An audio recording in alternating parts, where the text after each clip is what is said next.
Sports Team presents your Southern Tier Kickoff.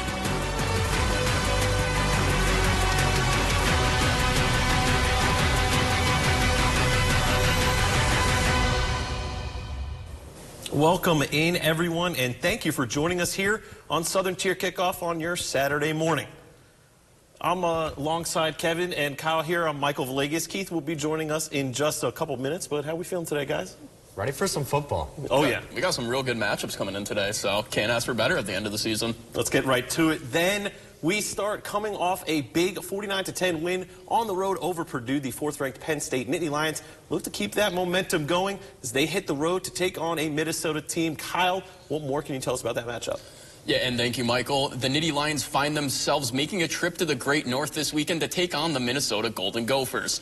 Penn State took care of the Boilermakers on the road last week, putting on a dominant offensive display, but then again, it was against Purdue.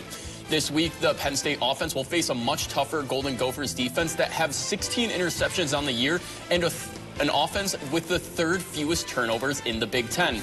With Aller healthy along with Tyler Warren on an absolute heater, the Penn State offense should be set up well this week. On the flip side, after a middle-of-the-road performance on defense against Purdue, the Nittany Lions will need stars like Abdul Carter and Jalen Reed to step up against a Gophers team who is one of the better third-down offenses in the nation. Coach Franklin talked about the importance of Penn State forcing turnovers on defense while protecting the ball on offense earlier this week.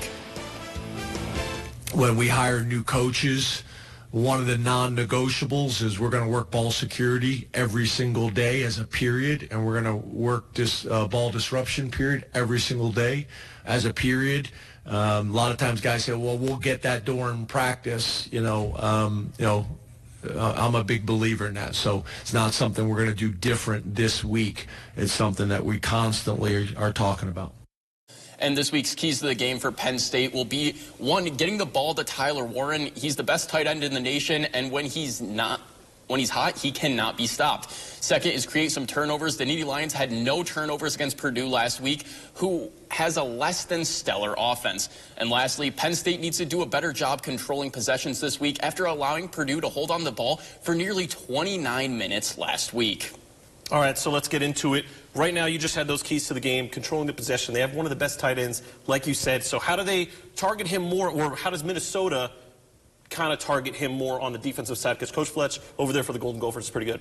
Penn State, what they were able to do last week that really was kind of something we hadn't seen all year long, they were giving Warren the ball on the ground as well. He had a 40-yard touchdown on the ground last year, 190 yards total last week from the line of scrimmage. So, I mean, he's a force you can't really stop once you get the ball in his hands. But if you're Minnesota, you got to really put double coverage on this man. They should know the other receivers, they can get stuff done, but they're not the talent that Tyler Warren is. If you double up Tyler Warren, take him away as an option, you have a lot better of a chance of shutting him down and then stopping the run game as well. Kevin, what do you think so far? Yeah, Penn State's run game is always what I look at when I think about this team. You have two really good backs, and when you have two good backs like that, you can control the pace of a game, especially with a team that you're playing that, isn't necessarily in your caliber. You hope they're not. I say, like Kyle says, this passing game is key, but that run game does need to be established if they want to be in control from the first minute all the way to minute 60. They do really have a really good offense, in my opinion, and that's going to need to show today. Golden Gophers can always surprise with Coach Fletch over there. He has a good program, but, I mean, it's all up there. We'll get to our picks right now. Kevin, who you got? I got Penn State in this one. I don't think it should be too tough of a test for them, and we'll see what happens. As long as Penn State can stop the turnovers from happening. And fun fact, they're 7-0 when the team rushes 150 yards or more in a game. If they can put up that 150 mark, they're going to take care of this easy. Give me Penn State. Okay, yeah, I'm going to take Penn State as well. It's -11 over Minnesota. They are on the road, but they are the #4 team in the nation for a reason. All right, we're going to be moving on to the Syracuse Orange as they return back home to the Dome to host the UConn Huskies. The Orange are 7-3 and coming off a 33-25 win out on the West Coast over Cal. Running back LaQuinn Allen had a good showing with 109 yards, 23 carries, and 2 touchdowns. Quarterback Kyle McCord was spreading the ball around really well. Rondé Gatson Jr. had 8 catches for 109 yards. Trevor Pena with 11 for 97. And Georgia transfer Jackson Meeks with 4 catches, 38 yards, and a touchdown. On the defensive side, linebacker, also safety, Justin Barron had a team-leading 10 tackles, while fellow linebacker Marlon Wax had a sack and one of their 2 interceptions. Head coach Fran Brown says he likes what he's seen so far from his guys. I'm proud that they came together and played as a full team last game. Complimentary football. It means a lot to do that. It means a lot that the community and the fan base has supported our team. They stayed behind them through the lows of the football season as we had. I'm really proud of that. I'm proud of just who they are in the classroom, what they've been doing, how these guys are following their faith. So I'm very happy that they're becoming men.